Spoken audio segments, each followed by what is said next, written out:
Ladies and gentlemen, please put your hands together for Mr. Sippy. Thank you, Mr. Sharma, for talking about some stories. I remember one too. As a lad of 12 years old, I remember one rapid reader, Tale of Two Cities by Charles Dickens. It's about the French Revolution. An opening line of that is still so relevant. It was the best of the times. It was the worst of the times. It was the age of wisdom. It was the age of foolishness. And that's exactly what things about at this very moment. I am heading my company, but I don't deserve to be heading my company if you think about risk management and compliances. I would like to drive a car on the road when there's perfect regulation, I don't have to worry about it. That's not the case. And so much so, the changes are so drastic. What happens, how do you even think of managing risk when you don't even know what is at risk? We have no idea. Things are drastically changing. You have to think out of the box. How do you think out of the box? You're doing everything well, and suddenly your client becomes NPA. What happens to you? Your shop floor, I'm a fabricator, so your shop floor is full of equipments made for them.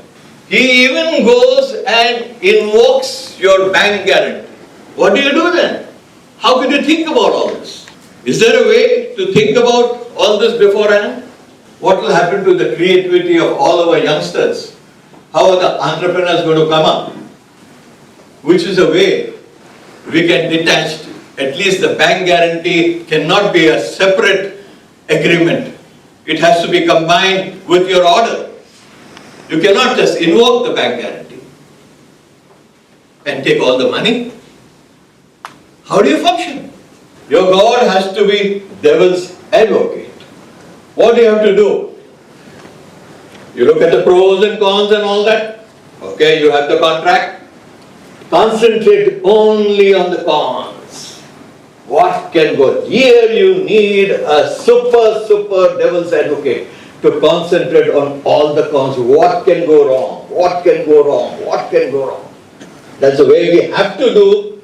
I hope very soon things are going to go much better for all of us, because the change is something which is very good. Any drastic change that takes place, like the French Revolution for example, any drastic change that takes place is going to be good for the people.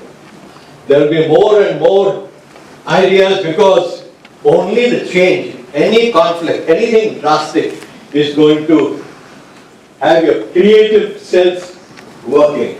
So once you're creative, we have to allow, we have to see there are a lot of R&D setups, there's a lot of innovation, there should be separate rules for innovative people. Hopefully all that is going to happen, because we need more and more entrepreneurs. Our backbone is going to be SME.